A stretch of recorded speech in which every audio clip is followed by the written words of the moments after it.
call the July 19th, 2023 meeting of the Fire Station Building Committee to order. Tonight we're meeting on Zoom only. First, I'll take a roll call attendance since we're remote. Justin Casanova Davis. Present. Justin Yanosik. Here. Chief Kinney. Present. Todd Lindmark. Here. And Chris Baker. Here. All right. First agenda item is public comment. I don't see anyone from the public on. Justin. Dawn is joining right now. Dawn is joining right now. Okay.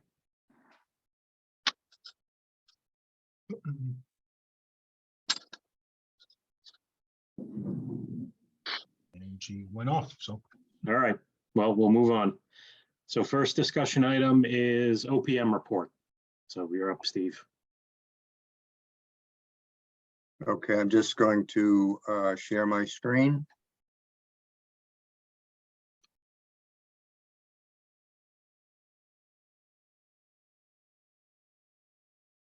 I hope. Okay. Are you seeing that? Yeah, but I don't know if you can maximize it. It's kind of cut off at the bottom. Yeah, if you just do the whole screen view.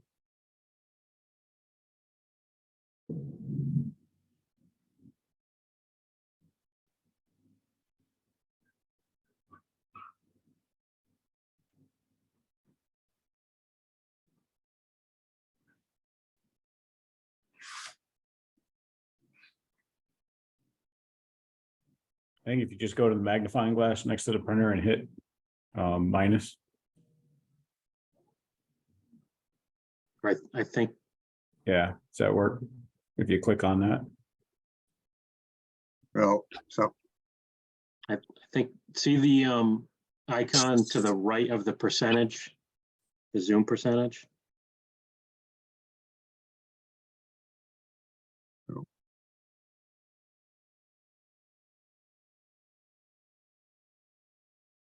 Going up, there you go, right to the right of where you just were.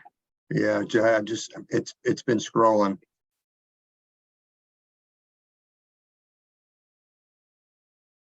Now, I think if you go to the icon just to the right of that, There you go. pull that down, read mode.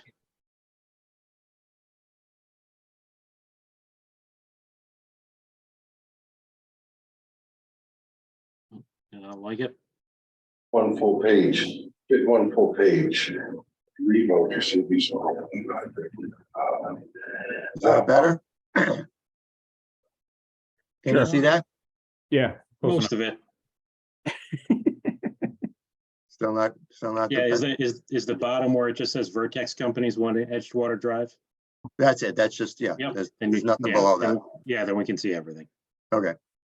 All right, sorry about that. Okay, so OPM report for the past month. Our last meeting was on the 14th of June. I see a typo right off the bat. That should say 614. Progress. Essentially, they've been forming and pouring footings, piers, and foundation walls. They have started damp proofing the exterior of the foundation walls and some of the insulation boards. They've set anchor bolts. The structural steel has been released for fabrication. They started backfilling the foundation, both interior and exterior. They started site drainage on the west side of the property, the church side. The telecom underground conduit manholes have been started up to a few feet of the building itself, because that section of the foundation isn't complete yet. The big news: Eversource completed power to the existing fire station from the new transformer and removed the old transformer, so that's no longer in the footprint of the building. And Castagna and Jones has already excavated it, and they're going to be pouring that corner between now and Monday of next week. And also some good news: they relocated the existing low voltage utilities to the existing fire station. They ended up bringing in a vac truck to carefully excavate around the existing utilities and realized that they did not have to disconnect and reconnect as previously thought. They were able to physically relocate them in the trench so that they'd be out of the footprint, and the utility providers were not required to come in. They were notified and they were aware of what was going on, but there was no costs coming in for some of the work that we had previously anticipated. So that that whole utility transfer worked out pretty well. Yep. Sorry if you go back, just, I think the date at the top, you might just need to update. I think we met in June at some point. So. Yeah, that's why I said there's a typo there. That should say. Oh, I'm sorry. I missed that. Sorry, Steve. That should say 6/14. My mistake.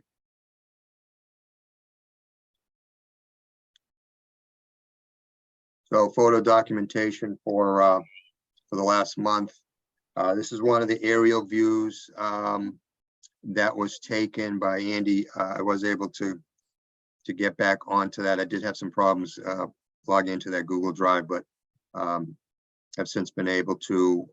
This is from July 8th. And, essentially showing that this is the west side. There's some of the drainage, that area that's been started. Foundations have sort of been going in this direction here because of the transformer. Now this is all gone. They've actually, as of today, they're in roughly into this area with foundations, and they'll be closing this up over the next few days. And they're doing some interior. They have the elevator, the pit in, and there's other piers and so forth that still have to be done. But they're zooming in on getting the foundation work complete. So there was sort of a site overview back in on the 21st of June from that vantage point up on the hill. Again, it's sort of doing this chronologically. In the 21st, they're process of pouring footings along the south foundation wall, the rear of the building. There's some concrete that has been poured with the rebar uprights for along the west side of the building. On the 28th, they were in the process of putting in the telecom conduits. These are the two electric manholes, and it's heading off towards the building. They've since have this all encased in concrete. And just another shot on the 28th. This is the formwork along the north foundation wall, along where the app bay is. 28th, another site overview. Trying to take those periodically so we can see the progress of the building. Again, south wall, west wall here. Some of your structures for your drainage then dropped off, the insulation board, and they're doing formwork at that point, and they have been over the last month. On the 5th of July, here's that telecom from another view. It's encased in concrete. The two manholes are there. This is all for the future new feed to the building. On the 5th, again, foundation walls and footings along the south on the east end of the building. You can see the trailer living quarters here in the background. Again, you've got your foundation walls on the 5th of July. This is at the app base, standing inside the building, looking north. They also started the drainage on the west side on the 5th of July. They got a couple of the drainage structures installed. And the next week they have more of the structures installed, the stone retention and the ADS piping. Again, that's on the west side. That's really the side that the site contractor had some access to do drainage. As we said, they started damp proofing, and they do have some of the rigid board insulation. So it's certainly not complete. They got some in just in the northwest corner. Damp proofing the foundation wall on the south foundation wall, and that's from the 12th. And then just sort of an overview facing east for the interior foundation walls, and then the south wall along the back of the building. Schedule look ahead. They're going to be, as stated, completing forming and pouring of the remaining footings, piers, and foundations. They're planning on installing the water services, the street cut for both the domestic and the fire water lines. They do have those sleeves in the foundation wall.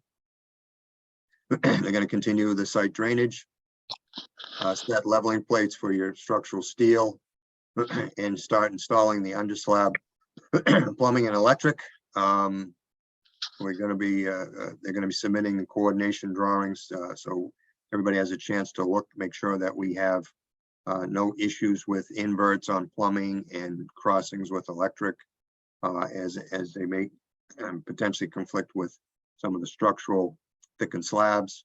And they're planning on installing the plumbing and electric as they work their way up, backfilling the interior of the foundation. And then they're obviously working towards starting the erection of structural steel. Any questions on past progress or look ahead? So you said that the steel is scheduled to go in the end of August, is that right? Correct. That right now they're forecasting. They haven't got solid dates yet, but it looks like that they'll be coming in and starting at the end of August with structural steel. Yeah. It's Okay. in fabrication now. Have they done, just from my own experience, have they done a anchor rod survey yet? Does everything look like it's close to where it's supposed to be? They've had surveyors there all along, setting wall corners and setting the anchor bolt patterns. So having actually a submitted anchor bolt plan as built, we have not seen that yet, but we can certainly get that. And I think they own stock in epoxy, so they got it covered. As long as the structural engineer allows them. So, There's always something that may be a little off, unfortunately, but. Yep. I mean, for what we've looked at, they seem to be being careful with embeds and so forth, so. yeah. Okay. Anybody else have any questions? No. Okay. And we do have application for payment number 4 is being finalized, and that's bringing them to about 7.75% complete through June. The next item that I had on my my agenda was the meeting we had with the planning department in regard to Form K2, which is an inspection checklist that was part of and referenced as part of the site plan approval decision, was condition of approval number 24.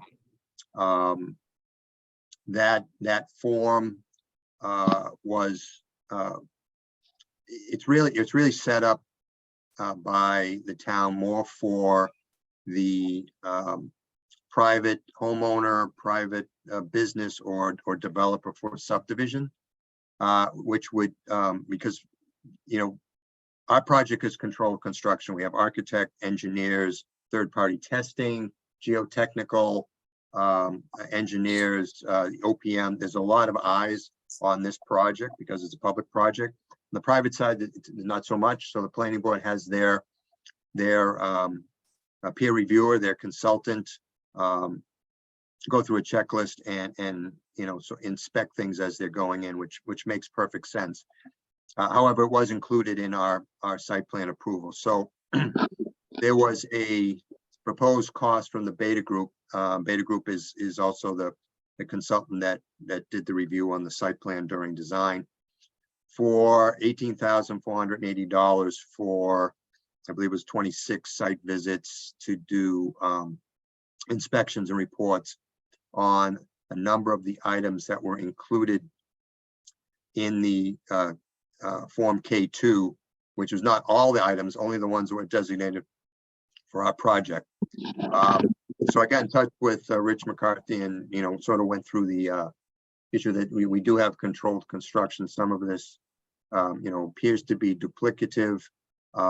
We did have a meeting on the 5th that was attended by Justin, Rich McCarthy, Matt Hafner, Bob Elk, and myself to sort of go through it, and they were open to the idea of, you know, obviously we don't want to spend any more money than we have to. If we have the documentation from the essentially hired consultants that are on the project already, it would be something that could be entertained by the planning board to modify that requirement. And the recommendation was to have the fire station building committee write a request letter to modify the requirement for the K2 plan and get that submitted to appear at their August 8th meeting. I did send a draft letter to Kevin. I think, Kevin, did you distributed that today?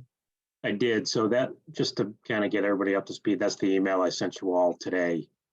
That basically has a form of a lot of the inspections that the planning board was gonna have Beta do for that $18,000.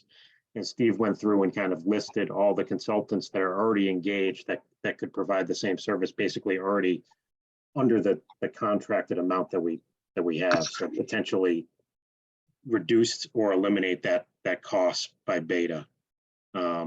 So Steve was nice enough to kind of generate the letter. I took a look through it. I mean, it seems fine to me. It certainly seems appropriate that we already have engineers and third-party inspectors looking at all this work. Is the Beta review really necessary? I mean, it's the planning board's call and discretion, if I understand correctly, but we want to at least ask them if they would entertain having the project team do it rather than Beta. And this was a recommendation by Rich McCarthy to do this process, because obviously you can't make that decision. It's got to go through his board. But he said, he was certainly open to it, or at least some kind of a, maybe a reduction on it. There was some discussion about maybe having Beta review the field observation reports, not necessarily physically go to the site. There was some question about maybe they want them to do one or two of the items, possibly review the basins. We did already have Beta come out and review the erosion control before work started, because that came up on another condition as a specific requirement.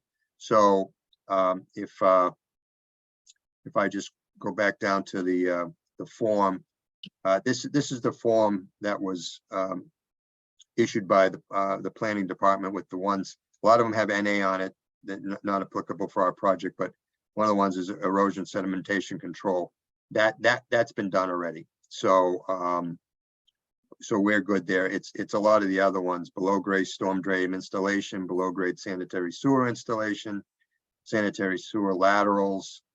In some cases we don't even necessarily have that, but sort of a general category: sanitary sewer testing, below grade water main installation. And what I've done, the red is my markups as far as who is involved in that for either inspections or approvals. And in a couple of cases, obviously the water main, water testing, and water laterals, civil engineer did the design, but the water department, the Norfolk Water Department, is going to come out and look at that when the installation is underway. And and witness the pressure test and so forth. So this would be an attachment to that letter. Again, I went over these with Rich and the attendees at that meeting, and everybody was in general agreement that we should pursue this. Curbing and edging, that makes total sense when you're doing a subdivision and it's just a developer installing their curb or edging or vertical granite, whatever it may be. But who's watching to make sure it's the right stuff. So it's sort of a it's a general form, but there were certain things that were tagged to our project which we already have covered. And just to be clear, like when Steve sent this to me, I looked at the project budget that Doran Whittier and Vertex put together back in January, and so we had a line item for beta, I think for $25,000. So the $18,000 or $19,000 is captured. If the planning board comes back and says no, we still want beta to do it, this isn't an unknown cost, but it's potentially a cost savings to the project if they'll allow us to let Doran Whittier's consultants do the work instead of beta. Do we have any recourse to have a conversation with them if they come back and say, no, you just have to have beta do it? Because looking at that list, Steve's right that a lot of those are complete duplicate inspections that have, in some cases already been performed, like subgrade compaction. I just feel, as we're all paying taxes in this town, I just feel like it's an absolute waste of taxpayer money to give it to another consultant to do things that have already been done. So the plan is to send this to the planning board through Rich and then have it as an agenda item on their August 8th meeting. So hopefully it's a dialogue when they discuss that agenda item and we get some feedback there. Okay, you said that's August 8th? Yeah. August All right, 8th is their next meeting, right? Because what I did was when I met with them on the 5th, I told them when our committee meeting was going to be, and they said, okay, let's try and get it done for the first planning board meeting after this meeting tonight. Okay. So I'm going to plan to attend, and anybody else, obviously, if you Yeah, want. I'll be there. Yeah, I'd like to be there as well. Mr. Chair, I just add, Christian, we've said it a couple of times. We had an internal meeting before we spoke with Steve, and that was our facilities director, our building commissioner, myself, and Rich. We were all on the same page, and we're like, we don't want to duplicate this work. We want to save where possible. So we were all on the same page before we had this conversation. And it was a recommendation from us. So I actually will send an addendum to what Steve is doing, just as town administrator, and send it to the planning board as well. And I'll be there as well. Okay. Yeah, thank you.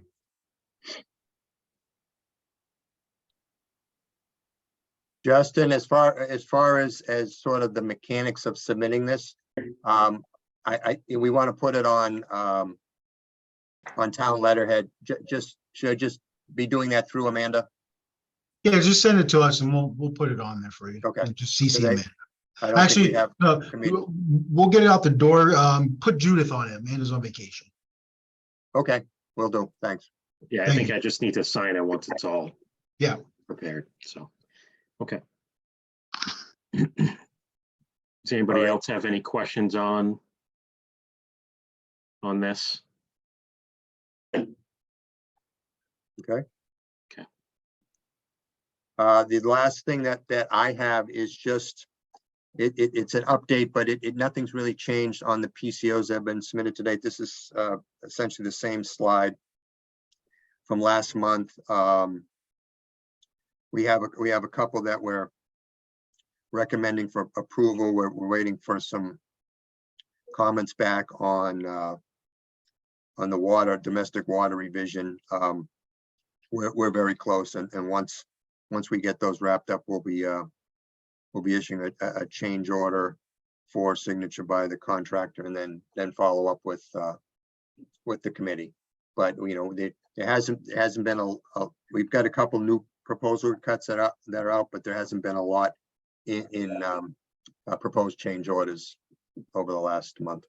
Yeah, So, this looks like more or less the same list as last time, which is pretty much, great. I crossed some things out just for clarity. That's pretty much Yeah. all. I did. So, That's great. and that's all I have. I'll stop sharing now.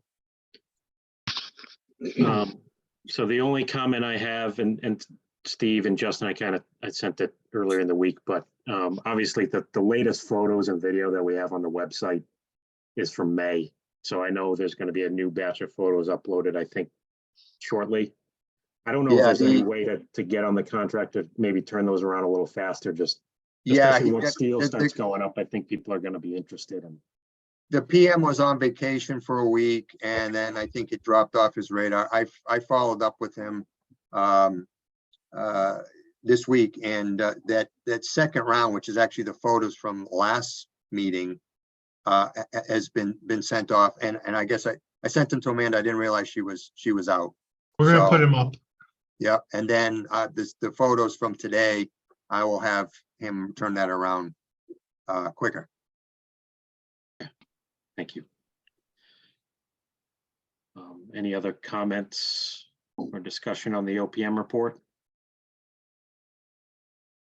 All right. So I think that already covers one of the other discussion items, that the planning department item. So I think the only other one I had on here was if there was any update on the thermally broken doors. Ron, I don't know if you've gotten any further feedback from the contractor on that.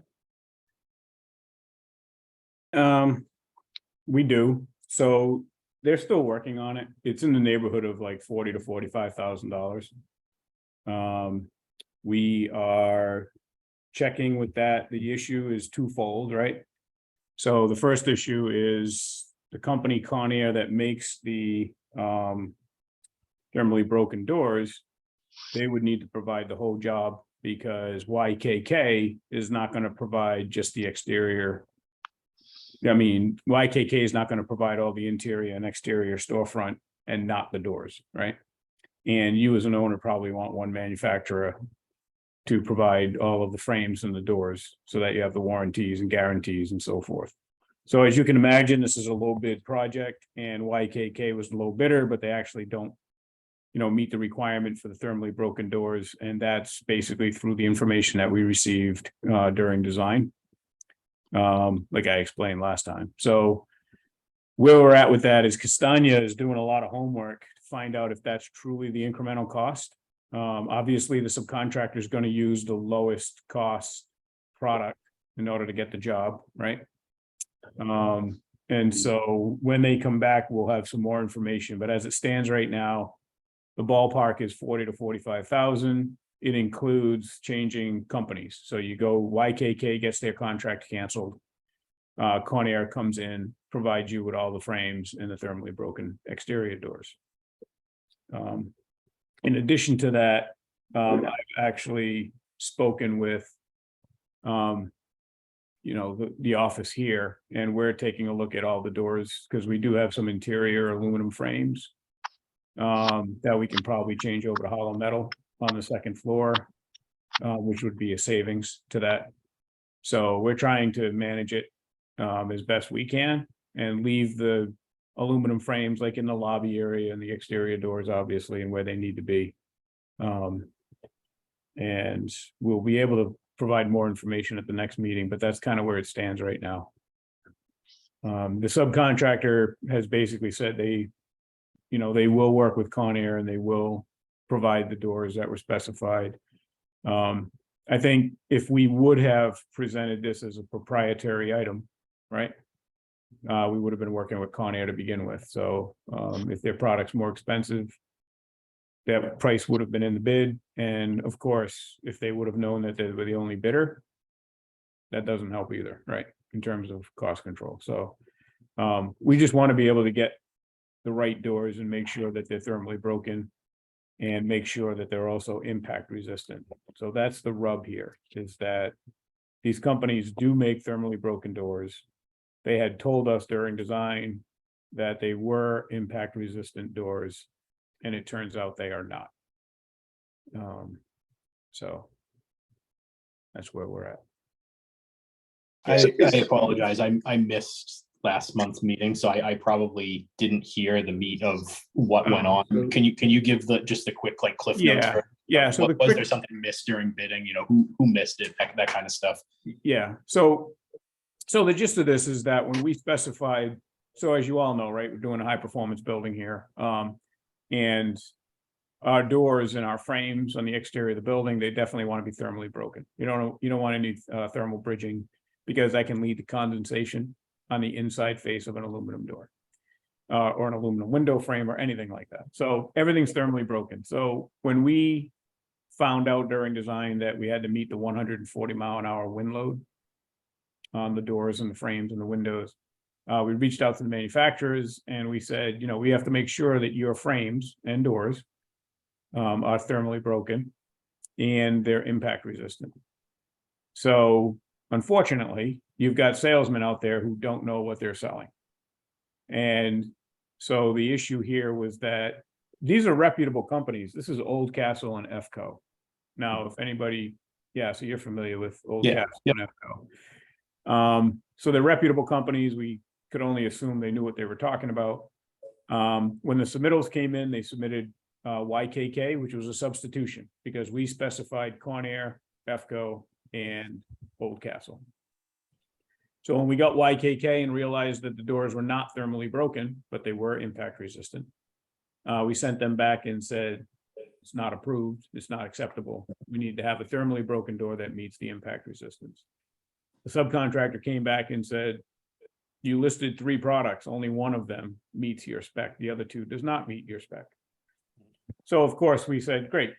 And you didn't bring that up during design or during the bidding process, but you know, they're not required to ask questions. They should.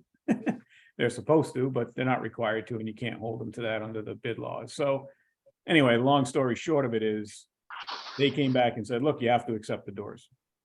Now, everything else with the product is okay, right? It meets the specifications. It's just the doors. So the frames, the glass, all that stuff is fine. It's just the doors, exterior doors. And so we reached out again to Oldcastle, to EFCO, and this time we didn't bother with the salesman. We called the factory direct.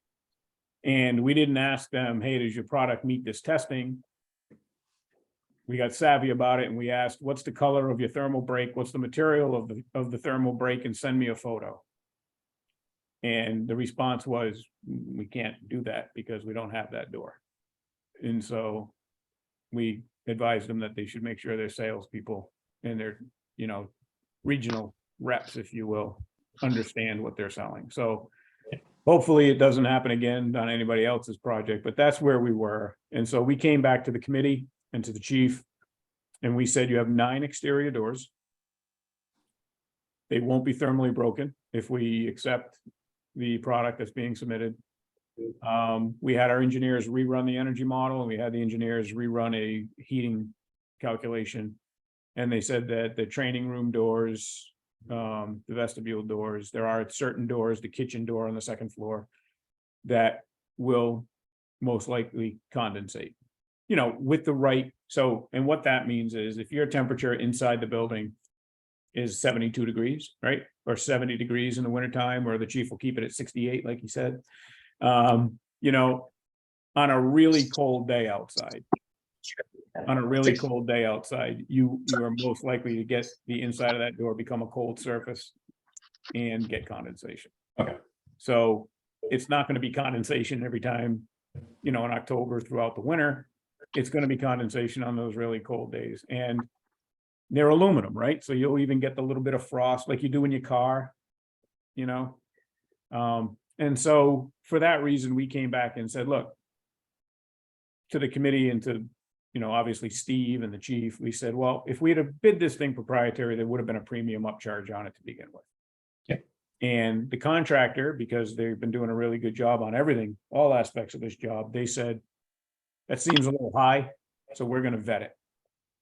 And we said, that's great. We appreciate if you did that. You know, and at the same time, we made calls and we did find out that YKK has been beating the price of Oldcastle, EFCO, and Conair.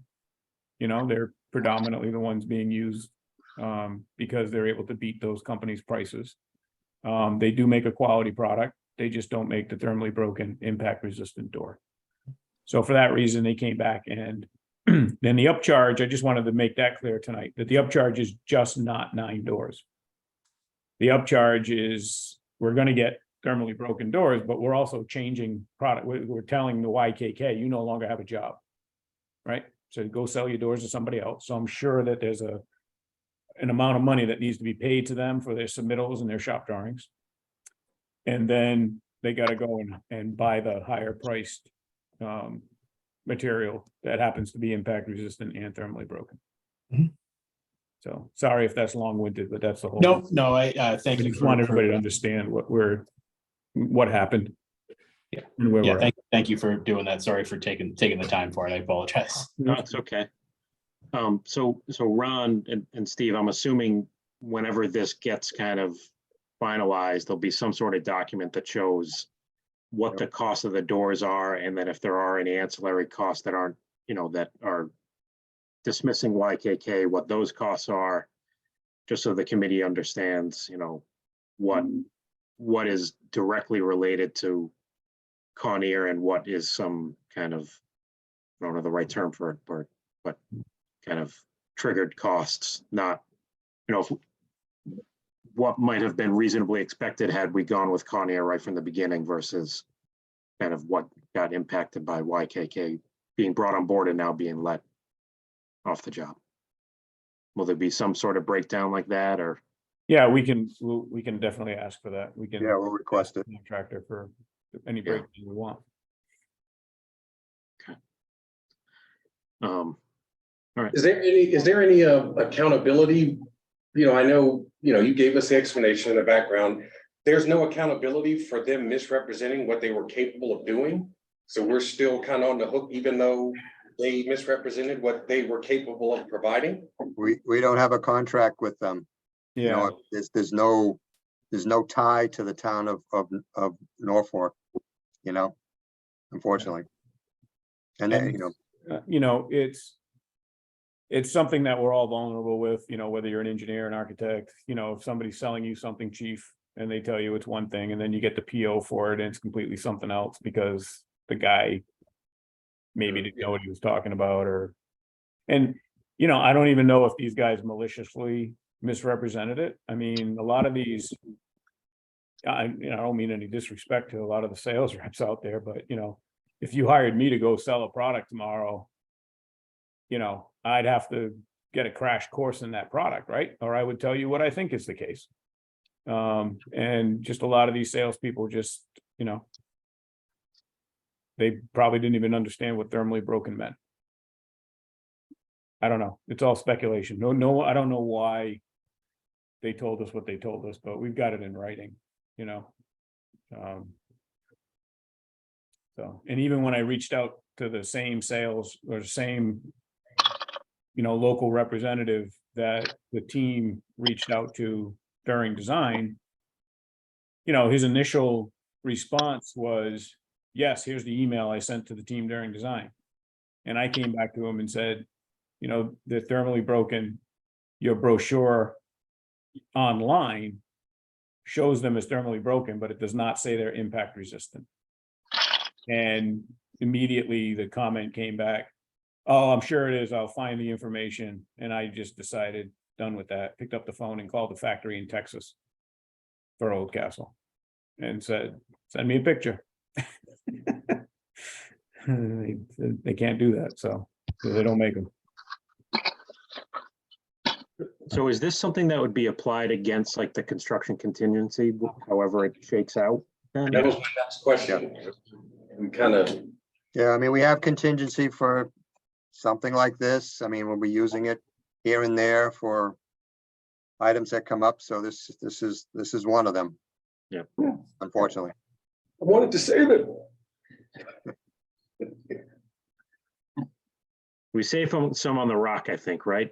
Or We did. is the rock not fully known yet because there's still some utilities? to Yeah, go? the rock is getting up there. As far as the rock quantity, the 500 cubic yards to blast, they're going to probably be slightly over on that. So we went through that, I went through that with Castagna, and they got the points and the modeling from Jones Excavating, and so we're probably going to be 2 or a little over what we had anticipated, and that'll get into unit prices. But there was, The building is all set now. What Yeah. it is now, we're good with the building, but now they're doing utilities, and if you've got, if you got a deep drainage structure that they hit, unblasted rock, they're gonna have to go through that with the HORAM. Yeah. So there Gotta were be other, close. there were other Steve. rock quantities though that we were potentially under. Was there trench rock or? I think there's trench rock, yes, yeah. I'm just looking, the 2 big ones was really just the open and and what we had as a carry for the pre-blasted rock, which was like 3,850 cubic yards. Yeah.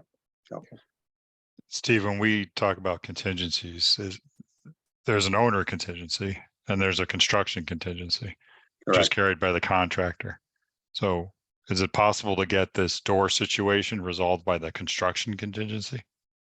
Well, we You would hold them apply that both. to the construction contingency, but that's our contingency. It's not their money. It's the town's money. Yeah, so Aaron, if this were a construction management at risk project, the contractor would have a contingency. This is low bid, so you own both contingencies. Yep. It's all your money. Yeah. So From if the- there's any savings, they don't keep it. It's not open book. You keep it.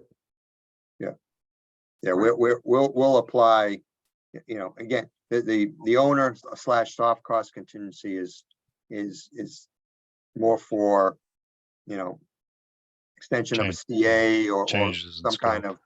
of, Yeah. audiovisual stuff that, it's not the scope under Castagna's contract. Right. Yeah. Thanks.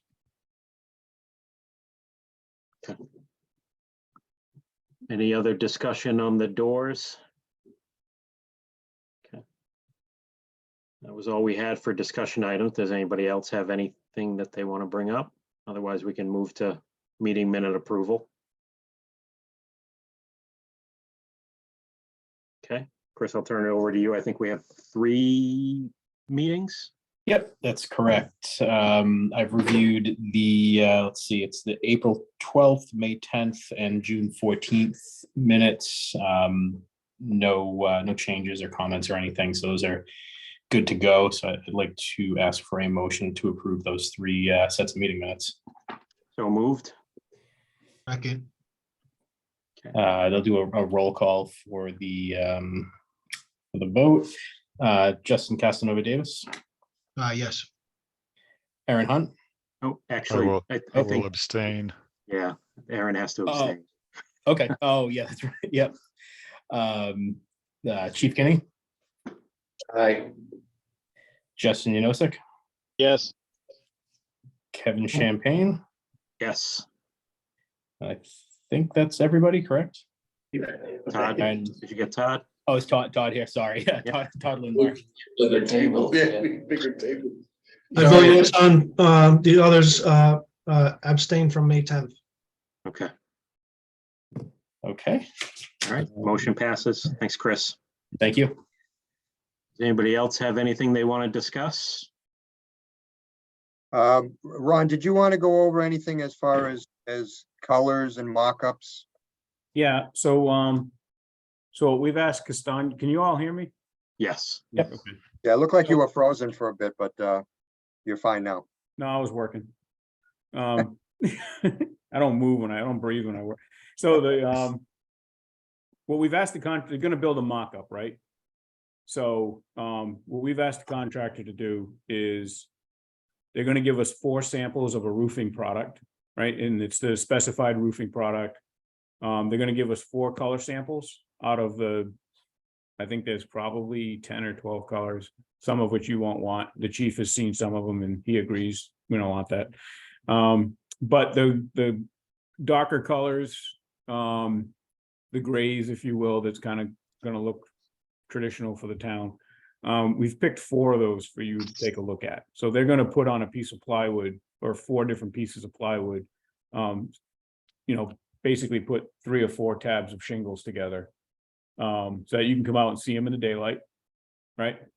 And then we're gonna have the doors and the windows, right? So you'll see the black windows and the black door frames and we're also, because whether it's Conair or anybody else, they're gonna be black, as we showed you in the design.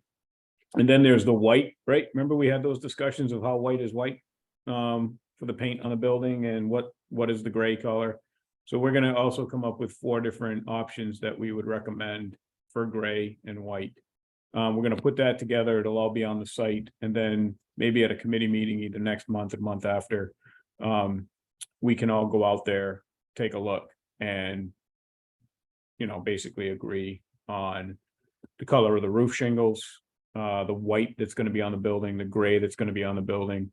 The granite has also been selected, but that granite will also be part of that exterior color palette that you'll be able to see. And we're also going to have a couple of different, because we did get the custom red on the fire doors, or the overhead doors for the apparatus bay.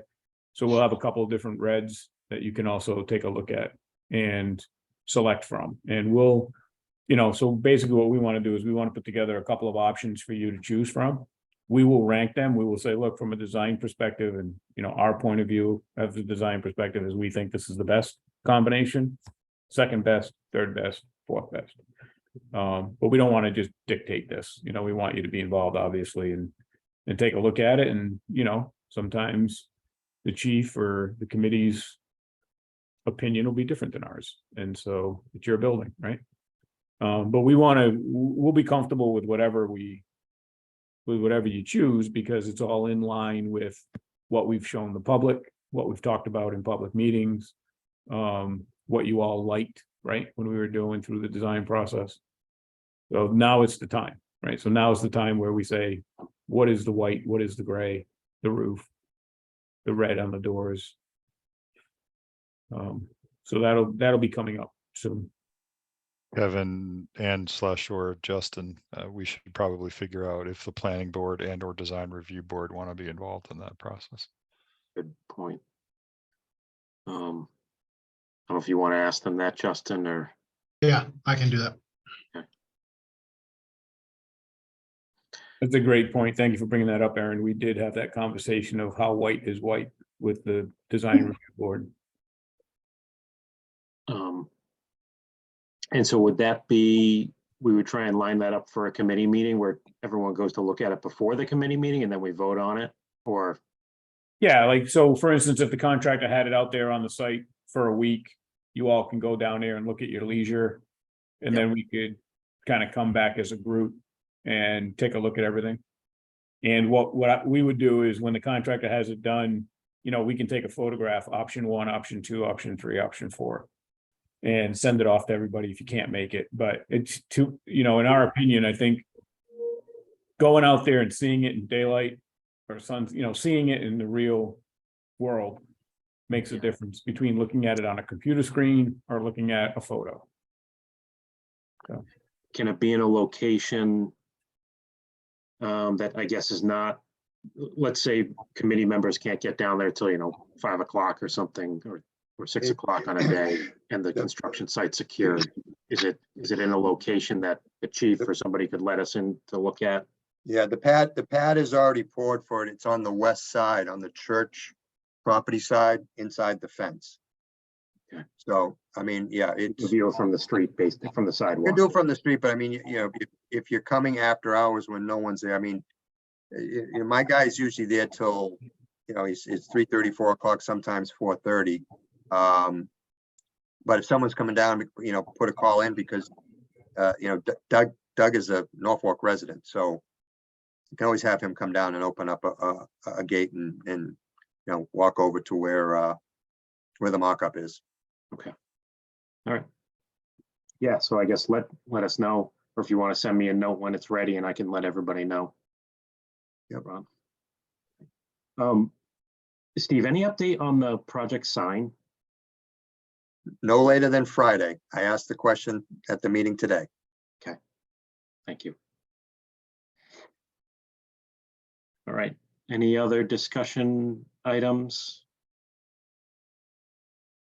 Seeing none, I'll ask for a motion to adjourn the meeting. So move. Do I have a second? Second. All right, thanks, Chris. All right, Justin Casanova Davis, Yes. Justin Yanosek, Yes. Chief Kinney. Yes. Chris Baker, Yes. Todd Lindmark, Yes. Kevin Champagne, yes. All right, thanks, everyone.